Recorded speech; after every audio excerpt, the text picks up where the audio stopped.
Assalamualaikum dan selamat kembali ke FTV. Jadi FTV ni kita adalah tentang berita pengangkutan segala jenis pengangkutan. Kalau selagi ada berita menarik kita akan bincangkan di sini. Dan hari ini ada satu berita yang sangat-sangat menarik dan sangat-sangat penting dalam dunia pengangkutan. Boleh saya katakan ini memang sahlah berita paling penting minggu ini, bulan ini, tahun ini, dan ia juga mungkin berita paling penting dekad ini, iaitu pelancaran Starship oleh SpaceX. Jadi Starship ni adalah satu langkah untuk menghantar manusia ke planet Marikh. Dan ini sebuah satu roket yang sangat besar. Ianya apabila lengkap nanti ialah merupakan roket yang paling besar yang pernah dihasilkan oleh manusia lah. Dan hari ini kita akan melihat Starship nombor 8 ataupun SN8 dilancarkan.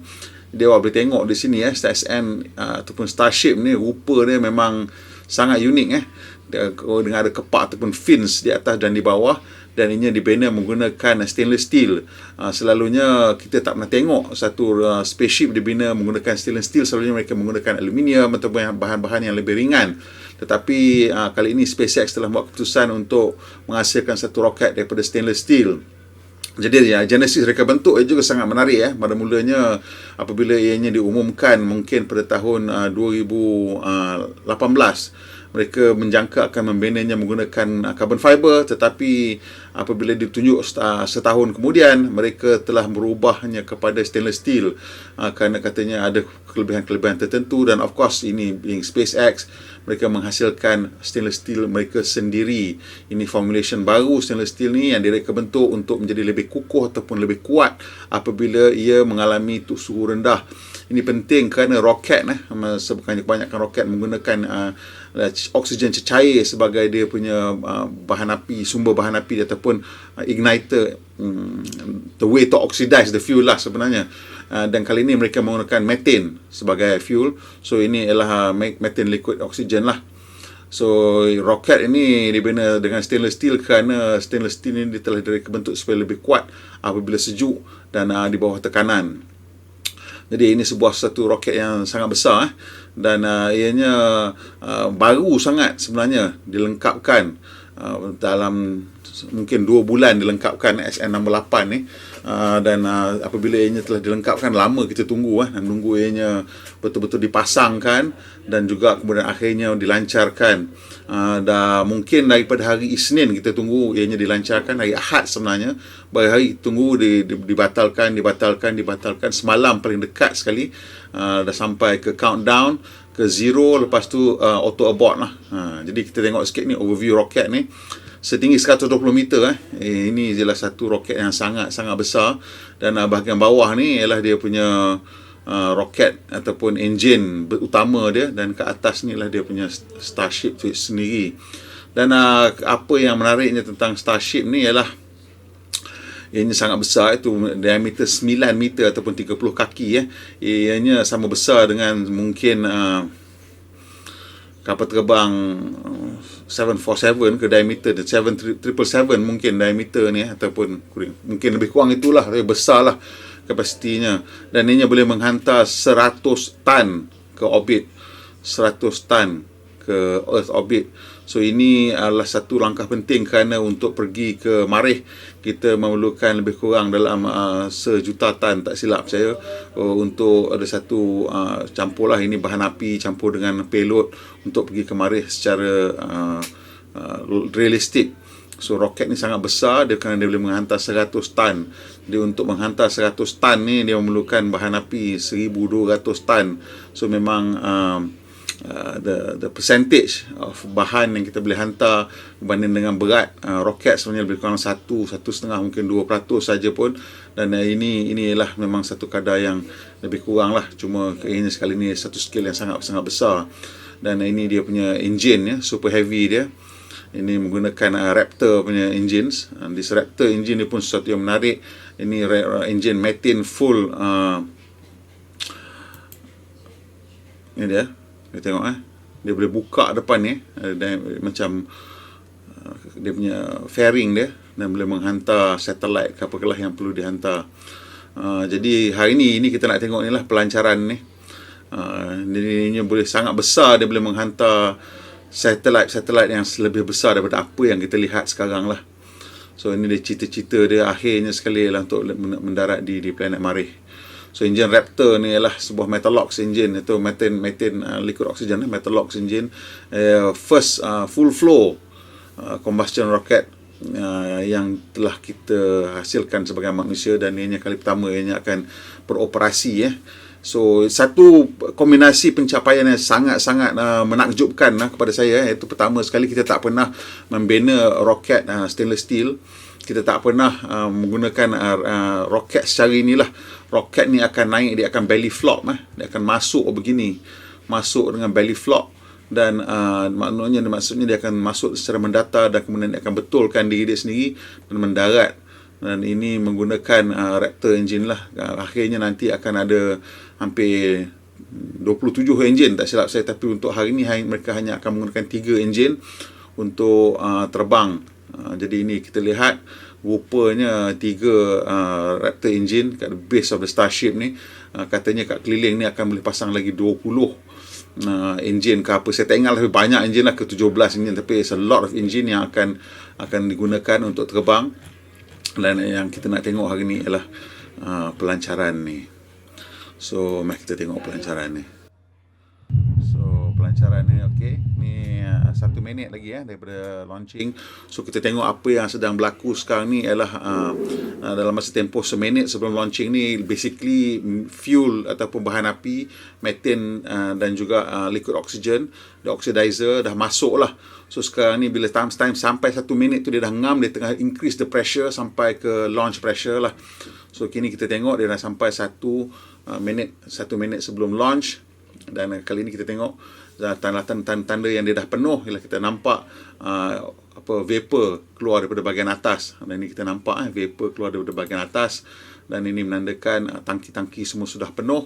Dan sekarang mereka sedang menstabilkan tekanan dalam tangki untuk memastikan mencapai operating pressure untuk pelancaran. Jadi rocket engine ni sebenarnya sesuatu yang agak simple dari segi teorinya, iaitu bahan api bercampur dengan oxidizer. Dalam kes ini methane sebagai bahan api, dan oxidizer dia adalah liquid oxygen lah. Jadi apabila dicucuh, ianya akan menyala, dan segala pembakaran ataupun yang berlaku tu menghasilkan tujahan ke bawah, dan ianya menolak roket tu ke atas. Mudah secara prinsipalnya, tapi secara praktikalnya agak sukar kerana perlu menghasilkan pembakaran. Okey ni, 7. Okey, kita lihat sebelah kanan bawah. Ini dia dah mula venting dah. Itu dia. Telah dinyalakan 3 roket engine ni. Jadi kenapa dia menggunakan hanya 3 roket engine, saya pun tak pasti kenapa hanya 3. Mungkin adalah sebab-sebab tertentu untuk menguji minimum power ke apa ke, ataupun mungkin hari ini tak ada payload berat. So dia hanya menggunakan 3 roket. Tu dia sudah naik. Dan kita tengok sebelah kanan ini bawah ni, roket ni berada di atas gimbal lah. So gimbal ni boleh bergerak, atau nampak dia bergerak tu. Bergerak tu kerana untuk mengimbangi roket tersebut. Dan ini dia punya kepak dia lah, dia punya fin tadi tu. Jadi fin tu sekarang ni digunakan untuk menghasilkan aerodynamic stability lah. Saya rasa, saya tak pasti sama ada ianya mengawal arah ataupun tidak. Keadaan ini kita tengok di sini nampak seperti ianya tidak bergerak. So saya tak tahu sama ada ianya digunakan untuk mengawalkan arah ataupun tidak, kerana di sini kita nampak roket engine ni bergerak atas gimbal dia. Dan ini saya rasa yang digunakan sebagai mengawal arah lah. Dan kita tengok roket tu tengah terbang dengan elok. Of course kat sini sekarang background dia biru, kita tak nampak apa-apa pun in terms of context apa laju dia. Tapi di sini kita nampak lah, belah atas kanan ni kita nampak dia telah terbang agak jauh, dan sebelah kanan ni kita nampak enjin dia. Dan yang kat tepi-tepi ni, ini ialah dia punya kaki dia. Kaki ni akan keluar masa nak landing. Ni. Ini 1, 2, ini kaki dia lah. Berapa kaki saya tak pasti, ada 5 ke, mungkin ada 5, mungkin ada 4, mungkin ada 6, saya tak pasti. Tapi ini kaki dia lah yang akan turun. Kaki ni akan berlipat turun keluar gini. Kalau pernah tengok, awak kena carilah nak tengok ni kat SpaceX punya website, dia akan tunjuk lah masa dia orang landing. Dia orang buat saya tu buat 500 meter punya hop menggunakan tangki je. So ni nampak dia dah mengubah. Dia dah mati.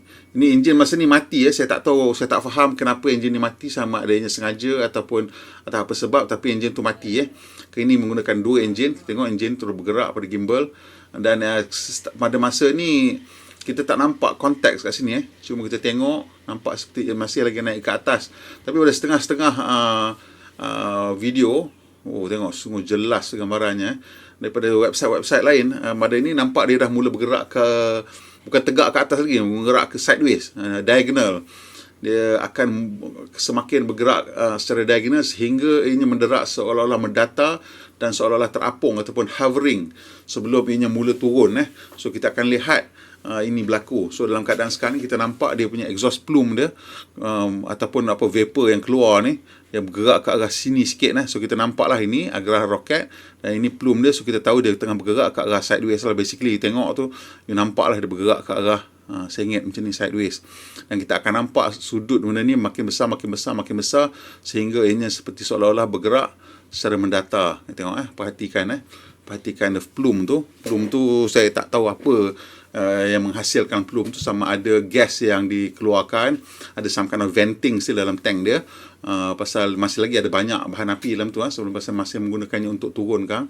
So ini semakin tinggi, kita tengok di sini semakin tinggi, dan ianya tu dia dah matikan lagi dah satu lagi enjin, dan kini ia menggunakan satu enjin sahaja. Kita tak tahu sebenarnya apa dia punya penjelasan teknikal dia, tapi kita nampak ini semakin perlahan lah, pasal kita dah nampak plume ni macam ni. Kalau roket tu tengah laju kita tak nampak benda ni. Ini nampak sudut dia makin besar dan makin perlahan. So dia sudah semakin perlahan dan ini akan mula bergerak ke arah sisi. Mula akan sesuatu akan berlaku lah, dia akan melakukan belly flop pasal roket ni akan turun secara mendatar ataupun horizontal, dan itulah cara yang paling unik sekali, iaitu mendaratkan roket secara horizontal ni dan membetulkannya kembali. Pasal dia bukan macam space shuttle, dia ada kepak, tak ada. Ini hanya roket saja ataupun starship macam ni rupa. Tengok dia hampir horizontal dah pergerakan dia, dah ke sini makin horizontal, sini saya dah rasa dah horizontal. Dia tengok ni, the plume dah macam itu dah. So ni dia akan start turun ni. Sekejap lagi saya start turun ni, nampak ni dah horizontal. Daripada bawah ni kita mungkin tak berapa jelas sama ada dia turun ataupun tidak. Pasal ni sudut daripada bawah, saya dah nampak tu dah gerakkan. Ni dah macam nak turun ni. Dia gerakkan roket tu, dia dah sudut dia dah macam lebih dari 90 darjah dah. Rasanya dia dah makin perlahan, dan dia akan nampak dah bergerak, fin ni semua dah bergerak, dah mula bergerak. Jadi dah sudah itu dia sudah turun, dan dia turun jatuh ekor dulu. Lepas tu kita akan tengok macam mana fin tu akan betulkan diri dia sendiri. So tengok ni, atas ni retro rockets kat atas ni, the directional rockets tu tengah tolak dia bagi dia turun. Dan kini dia dah turun ke bawah, dan kepak ataupun fin ni yang terbuka, dan kita tengok di sini fin ni bergerak. Fin ni sekarang sedang mengawal dia punya attitude dia. So yang amazingnya benda ni ialah benda ni tak pernah dilakukan. Dia masa dan simulation saja, dan tengok betapa stabilnya dia turun. So dia punya kiraan tu memang saya rasa sangat-sangat tepat lah. Jadi as a proof of concept, ini proven dia boleh berlaku beginilah. So dia orang boleh daripada tegak turun balik roket tu dalam bentuk keadaan begini. Jadi sama ada bila roket ni kembali daripada angkasa, macam mana dia masuk balik ke dalam atmosfera, kita tak faham pasal kita tak pernah tengok ianya berlaku. Ini kali ni penerbangan hari ni setinggi 12,500 meter, iaitu 12.5 kilometer. Dan kita kali pertama lah kita tengok dia turun. Dan kalau kita perasan tadi roket Raptor tadi menyala dekat 4 minit lebih lah, hampir 5 minit. Itu salah satu jangka masa yang sangat panjang untuk satu roket. Enjin roket selalunya enjin roket dia menyala mungkin 3 minit, 2 minit macam tu. Lepas tu dia dah tukar kepada the next stage. Tapi tadi dia lama pasal dia perlahan dia nak go into position tu. Agak lama enjin roket tu menyala. Sekarang ni tengah jatuh turun turun makin ke bawah, nampak ni kat sini makin turun, nampak ni fin tengah bergerak-gerak untuk mengawal attitude roket ni. Ni nampak tengah bergerak-gerak ni. Dia bergerak dah masuk ke dalam awan, into the cloud cover. Kejap lagi ni dia akan cuba menegak ni. Kita tengok oh, very exciting, dia tengah turun. Okay, suddenly dah tunjuk ni yang roket punya, hidup dah roket engine tu. Tengok, betul, memang dia kata dia akan overcorrect. Dan nampak tu gimbal roket tu bergerak macam-macam. Dia akan turun, dan itu dia punya akhirnya.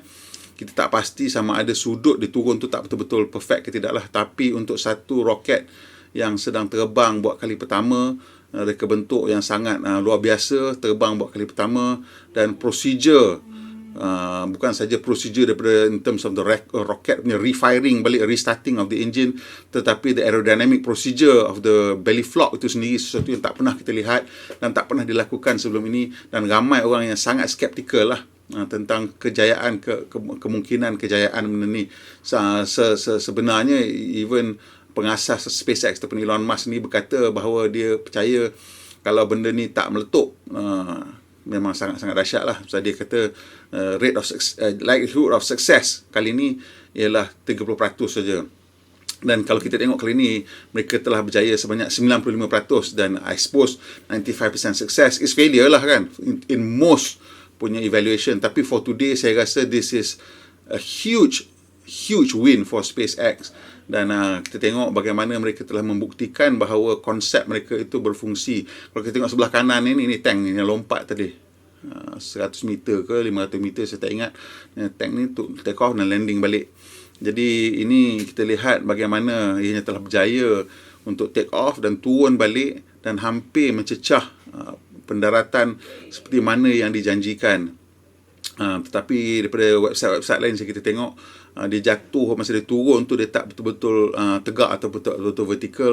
Jadi ini menyebabkan bila dia tak turun betul-betul vertikal, benda tu mungkin tak stabil dan telah menghasilkan kerosakan dan rupture of the tank. So benda tu explode lah pasal rocket fuel memang. Tapi kita tengok bawah ni tulis awesome test, congrats Starship team. So ini bermakna mereka sendiri telah berasa berjaya lah. Dan saya percaya, saya setuju, ini satu kejayaan yang sangat besar, dan ini membuktikan bahawa idea mereka telah terbukti. Dan SN8 ni, Starship number 8, memang dijangka akan pecah, meletup, ataupun kalau tak meletup sangat-sangat cemerlang, tapi hari ini meletup. Dan SN9 sudah pun bersedia untuk terbangkan pula. So kita akan tengok, saya rasa rapid fire succession lah, pasal dia dah ada sampai SN12 selamanya dah masuk start binaan. SN10 sikit lagi nak siap, 11 dan 12 tak lama lagi lah, dan setiap iterasi ada mempunyai perubahan-perubahan.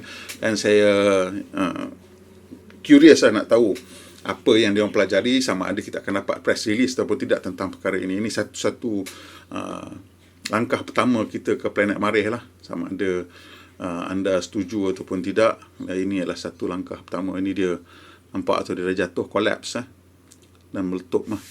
So ini nampak structure atas dia tu, fin dia.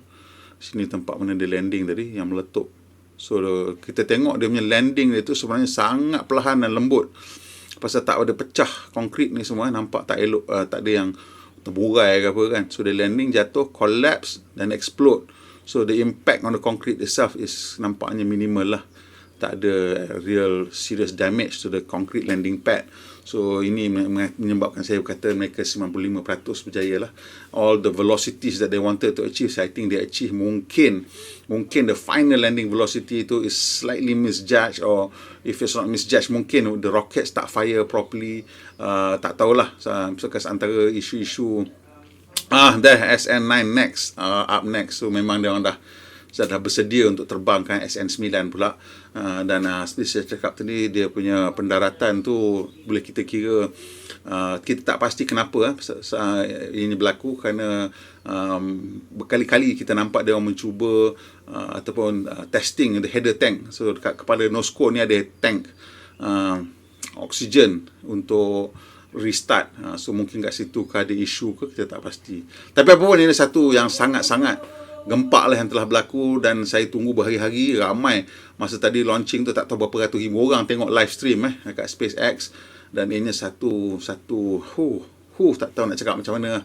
Saya sempat tengok Space Shuttle naik kali pertama 1981. Kemudian saya 1980, sebenarnya first time Space Shuttle naik, tapi saya tengok 1981 saya tengok juga masa tu live lah. Kalau pertama saya tengok live 81, dan saya tak pernah tengok lah bulan tu 1969 sebelum saya lahir. Tapi kali ni saya dapat melihat, mungkin saya tak tahu, mungkin akan menjadi langkah pertama kita ke planet Marikh. So excited today. Okay, sampai situ saja celoteh saya hari ni. Lain daripada yang lain, tapi saya nak kongsi dengan kawan-kawan. Saya nak kawan-kawan tengok dan perhatikan dan tumpukan perhatian sedikit kepada SpaceX ni, kerana mereka sedang melakukan sesuatu yang sangat luar daripada jangkaan. sebelum ini. Tak ada lagi syarikat persendirian yang berjaya menghantar roket ke angkasa sebegitu banyak. Tahun ni mungkin dia orang lancar, saya tak tahulah, mungkin lebih daripada 2 roket sebulan tahun ni. So it's crazy the rate of launch that they're achieving. They launch dah 100 roket dah, dan dia hantar berapa ratus satellite ataupun beribu satellite dah dia dah hantar yang untuk space link, apa dia panggil, Starlink punya satellite untuk World Wide Web, worldwide internet access, satellite internet access, dan mereka telah berjaya menghantar manusia ke angkasa, private company. Sebelum ni kena gunakan NASA, bajet berbilion-bilion. Dia orang punya bajet nampaknya jauh lebih kecil daripada NASA punya bajet untuk menghantar all those people to space sebelum ini. Dan inilah satu yang sangat-sangat kita nanti-nantikan lah, sama ada betul mereka boleh berjaya menghantar manusia ke planet Marikh dalam tahun 2023 ataupun mungkin 2025. So okay, sampai situ je. Kalau suka tekan butang like dan kongsikan dengan kawan-kawan. Kalau dah subscribe, terima kasih. Kalau belum subscribe, tolong kita subscribe. Dan dah subscribe tu tekan butang loceng pula, nanti kita akan buat naik video terbaru. Kalau awak ada apa-apalah video idea yang awak nak tengok, beritahu kepada saya akan cuba hasilkan. Pemandu Malaysia, pemandu yang berhemah. Kita jumpa lagi insya-Allah.